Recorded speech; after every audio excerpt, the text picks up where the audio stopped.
أعوذ بالله من الشيطان اللعين الرجيم. بسم الله الرحمن الرحيم. الحمد لله رب العالمين، الصلاة والسلام على رسوله الكريم وآله الطيبين الطاهرين المعصومين. أما بعد، فقال رسول الله صلى الله عليه وآله وسلم: الدعاء مخ العبادة ولا يهلك مع الدعاء أحد. حاضرین ناظرین، السلام علیکم ورحمۃ اللہ وبرکاتہ۔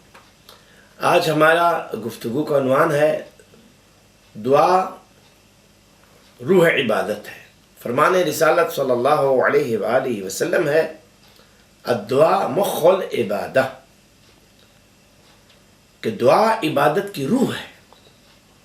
جس طرح وجود سے روح نکل جائے تو وہ بے جان ہو جاتا ہے، اسی طرح اگر عبادت میں دعا نہ ہو تو عبادت بے جان ہے۔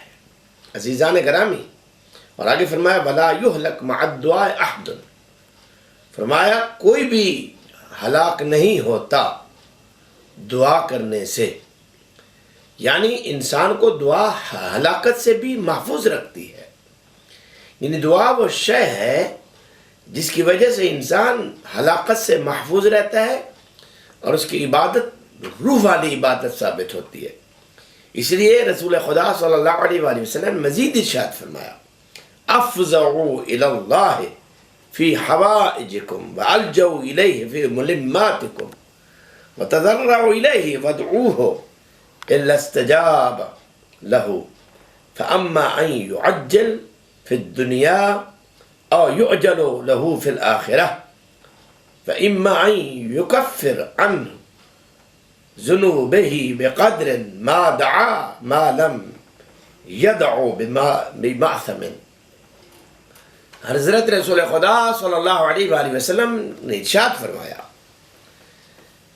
افزعوا الی اللہ فی حوائجکم، اپنی حاجات کو اپنے پروردگار کی بارگاہ میں پیش کرو۔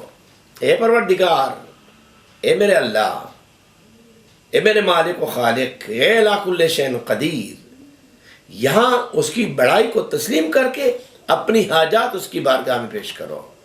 میری کیا حاجت ہے، میں چاہتا کیا ہوں، میری مشکلات کیا ہیں، میری مہمات کیا ہیں، اور اس کے بعد یوں کہا جائے تو زیادہ مناسب ہو: اے میرے پروردگار، میں اپنی مشکلات کا احاطہ نہیں کر سکتا، میں وہ لفظ نہیں رکھتا، میرے پاس وہ الفاظ نہیں ہیں کہ جن الفاظ کے ساتھ میں تیری بارگاہ میں، تیری حضور میں عرض گزار ہوں۔ اے میرے پروردگار، مجھ حقیر کے یہ ٹوٹے پھوٹے الفاظ اور یہ عاجزانہ گفتگو کو قبول فرما لے، اور تیری ذات ہی بہتر جانتی ہے کہ میں کن مشکلات میں کا شکار ہوں، میں کن مسائل میں پھنسا ہوا ہوں، تو اس سے بہتر کوئی نہیں جانتا۔ اور اگر معصوم وَأَلْجَوْا إِلَيْهِ فِي مُلَمَّاتِكُمْ، اور اپنی مشکلات میں اسی کی پناہ مانگو۔ عزیزان گرامی، مولا متقیان امیر المؤمنین علیہ السلام کی جو تعلیم فرمودہ دعائے کمیل ہے، اگر آپ اس کی بامانی و محاورہ ترجمہ پڑھیں اور اس پر غور کریں تو مولا متقیان علیہ السلام نے ہمیں کس انداز سے توحید تعارف کرایا ہے کہ ہم اپنے پروردگار سے کس طرح اپنی حاجات پیش کر سکتے ہیں، اور کس طرح اس سے استدعا کریں، اور کن الفاظ کے ساتھ اسے مخاطب کریں۔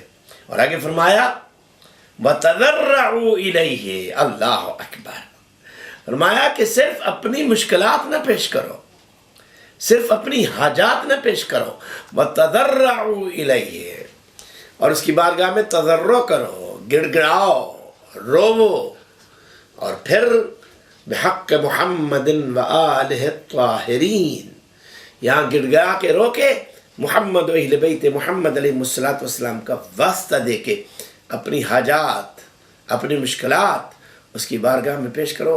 بے شک اس سے زیادہ سننے والا کوئی نہیں ہے، اس سے زیادہ ہماری مشکلات میں ہماری مشکل کشائی کرنے والا کوئی نہیں ہے۔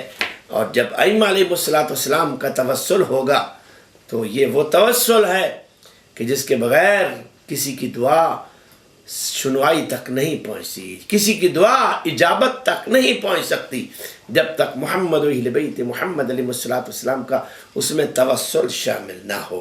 اور اس لیے رسول خدا صلی اللہ علیہ وآلہ وسلم مزید ارشاد فرمایا الدعا سلاح المؤمن وعمود الدین، اللہ اکبر، کہ دعا مومن کا ہتھیار ہے، مومن کا اسلحہ ہے، وعمود الدین، اور فرمایا دین کا ستون ہے دعا، یعنی دعا وہ شے ہے جس پر پورے کا پورا دین کھڑا ہوا ہے، اور مومن کے ہاتھ کا جو اسلحہ اور ہتھیار ہے وہ دعا ہے۔ عزیزان گرامی، تو دعا کا سلیقہ جسے آ گیا وہ قبولیت تک پہنچ گیا، جسے دعا کا طریقہ آ گیا وہ قبولیت تک پہنچ گیا۔ یاد ہوگا آپ کو کہ حضرت امیر المؤمنین علیہ السلام کے روز اقدس میں نجف اشرف میں ایک اندھا بیٹھ کے ہر روز دعا مانگتا تھا کہ آنکھیں نہیں ہیں، آنکھیں نہیں ہیں، آنکھیں نہیں ہیں۔ اچانک ایک دن نادر بادشاہ بارگاہ امیر المؤمنین میں حاضری کے لیے پیش ہوا، تو اس نے اس سے پوچھا کتنے دن سے یہاں بیٹھے ہو؟ اس نے کہا جی اندھا ہوں، 2 سال سے یہاں بیٹھا سوال کر رہا ہوں۔ اللہ اکبر۔ اس نے کہا اچھا تو 2 سال سے بارگاہ امیر المؤمنین میں بیٹھا ہے، بارگاہ مظہر خدا میں بیٹھ کر تو دعا مانگ رہا ہے اور تیری دعا قبولیت تک نہیں پہنچی؟ اس نے کہا جی نہیں پہنچی۔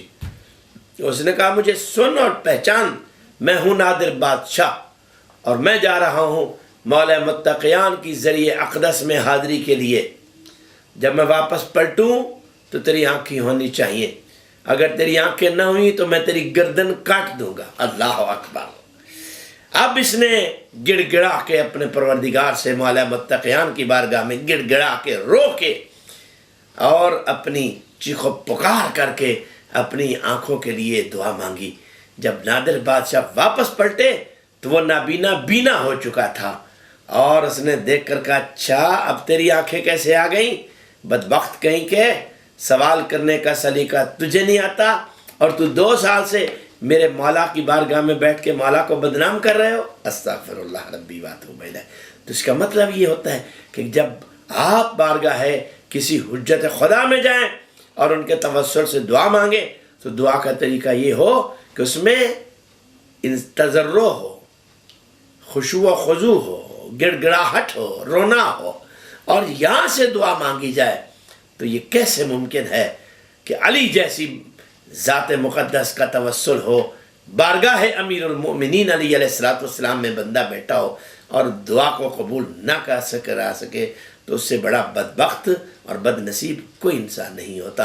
تو عزیزان گرامی، میں انہی الفاظ کے ساتھ آپ کی خدمت میں اپنی گفتگو کو تمام کرتا ہوں اور آپ کی خدمت میں عرض کرتا ہوں کہ دعا مانگنی ہے تو جلدی نہ کیجیے، دعا مانگنی ہے تو ادھر ادھر کے خیالات کو ترک کیجیے، صرف اور صرف اپنے اور اپنے بارگاہ کے خدا کی بارگاہ میں اپنی لو لگا کے اور توسل محمد بیت محمد علیہ السلام کو ملحوظ رکھ کے دعا مانگیے۔